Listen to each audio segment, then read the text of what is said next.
Welcome to the Engerati studio. I'm Rose Bundock and I'm joined now by Andy Robinson, Chief Technology Officer at Networked Energy Services. Thank you for joining us. My pleasure. The edge of the grid is becoming a brighter place, as in better monitored, better understood. With new technology, obviously that brings new opportunities.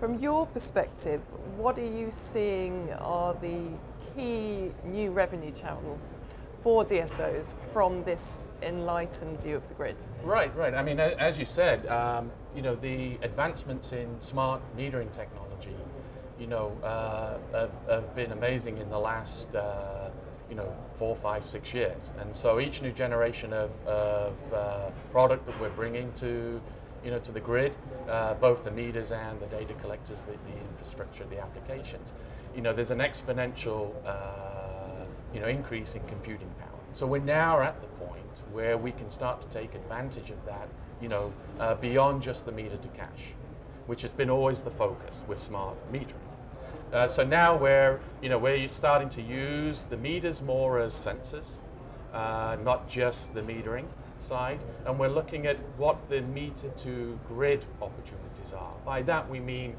how do you use these sensors, in other ways besides just the billing reads and so on. So we've been working really in 3 key areas on that. One is what we call low voltage grid mapping. That's one key area.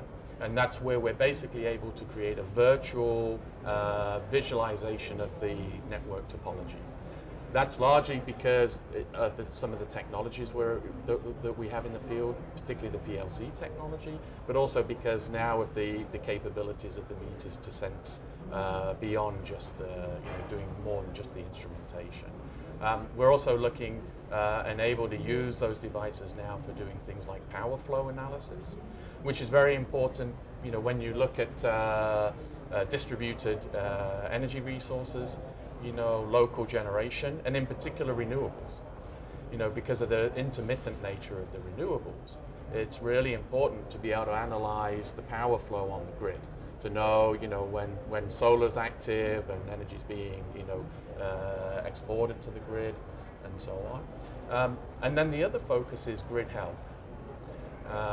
And there's we see some real benefits in being able to monitor grid health. What we're doing there, we're looking at, all the way down to the meter. We're able to look at what's happening almost in real time on the grid, whether it's, some sudden, power outage event, or it's a power quality event, and so on. So those 3, when you combine those 3 applications, it's a very powerful tool for the DSO. It enables them to, start looking at their efficiencies, where their losses are. It allows them to be, more intelligent with their asset utilization, because they can see, if an asset is underutilized or if it's being, overutilized. And ultimately, what that leads to is, I think going forward is the ability also to do, predictive failure analysis, predictive fault analysis, and so on. So yeah, they're the 3 key areas. So obviously in Europe we're seeing Italy, Sweden doing 2nd generation smart meter rollouts. What impact is that going to have on grid monitoring and opportunities? Yeah, actually we see it as a great opportunity because, especially if you look at the Nordics with Sweden, they were an early adopter, and which has been great because they've got very mature systems now. If you look at the Vattenfall case, over 600,000 meters in the field for a long time. Their systems are very stable, and that's enabled us to basically focus more on what are the upside benefits, beyond just the meter to cash, because that's very stable now. They've already had their ROI, and we can now focus resources and use those stable grids to start looking at the benefits of beyond that. With the opportunity now coming to move to the next generation of meters, next generation of data concentrators, that's allowing us now to basically replace the older technology that was certainly very capable, but being able to now put in the next generation of technology just gives us so much more opportunities, just because of its you know, the computational power that those devices have. I remember doing an interview with Alianda, and they were saying when smart meters were first proposed, they came up with numerous use cases, but obviously realised they had to boil it down to a few to get going. From your perspective, how many use cases are we seeing at the moment? You know, or likely to see? Yeah. So you're right. I mean, we've been looking at, you know, early on the focus was absolutely on meter to cache, right? And with your first deployments, that makes sense. But I think early on we realized what the additional benefits could be.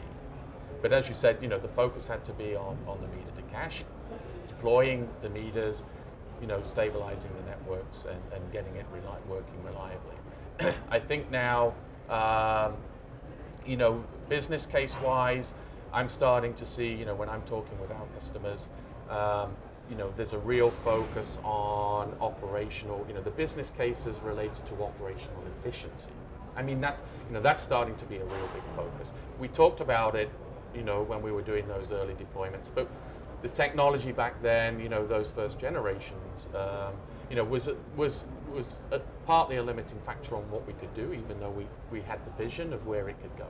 We're no longer limited now by the technology. That's not the case. And so you can see now, you know, our customers, utilities, we're working with DSOs. They really are starting to focus on, you know, operational efficiencies, analytics, all those things that can bring so much more to their business case, right? Yeah, I mean, Engerati did a webinar with yourselves. Definitely check it out, it's a good one. Sure. With Vattenfall. Yeah. Yes, and the case study there.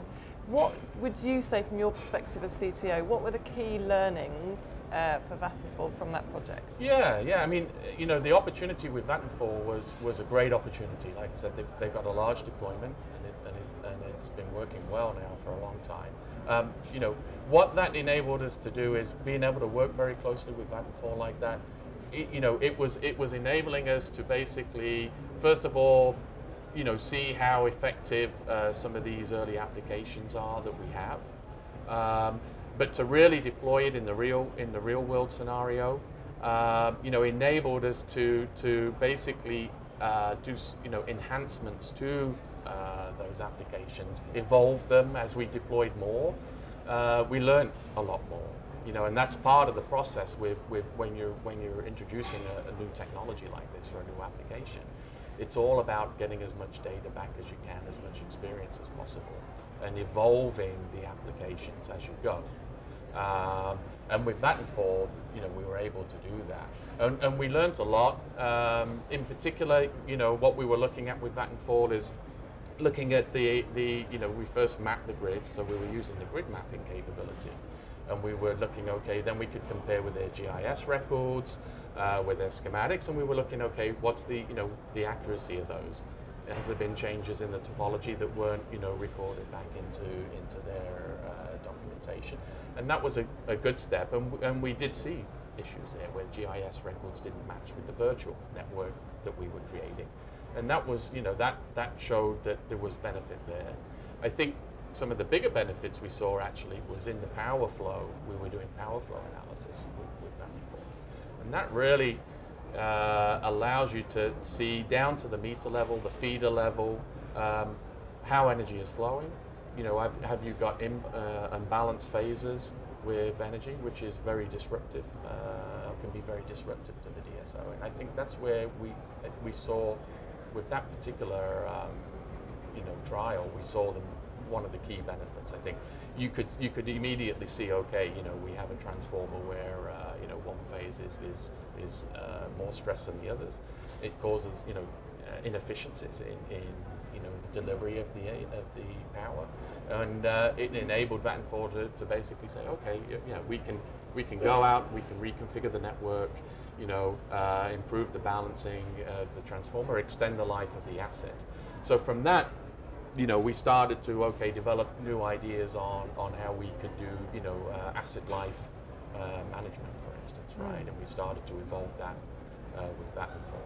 And then, you know, and we did grid health as well in that particular trial, and that was, you know, we started looking at outages down to the meter level. Where that's helpful is, you know, you know, traditionally there's an outage. It can be sometimes quite difficult to know exactly where to send your team, right? I mean, you have maybe a feeder down or just a segment down. So they have to send a team. They have to go, you know, try and kind of find where it is on the street or in the neighborhood. What we were able to do is actually take it right down to the house. You know, if it was just a house that had a power failure or an outage, and again demonstrated a significant improvement in efficiency, in operational efficiency, right? Because they were able to deploy a team and send them to a very specific location and find the fault far quicker, right? Which for the consumer is a huge benefit as well. Yeah. Fantastic. Thank you, Andy. Thank you for joining us. You're welcome. You've been watching the Engerati studio. You can watch plenty more of our videos on the Engerati channel on YouTube. Goodbye for now.